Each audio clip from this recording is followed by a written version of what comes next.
Panalo ulit ng gintong medalya ang pinakabatang jiu-jitsu player ng Pilipinas sa Abu Dhabi Professional World Championship sa United Arab Emirates.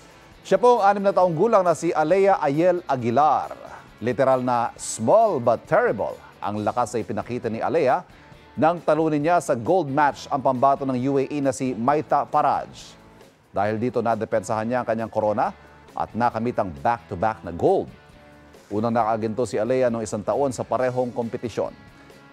Congratulations! Mga kapuso, para laging una sa mga balita, bisitahin at mag-subscribe sa GMA Integrated News sa YouTube. Sa mga kapuso abroad, samahan niyo kami sa GMA Pinoy TV at sa www.gmanews.tv.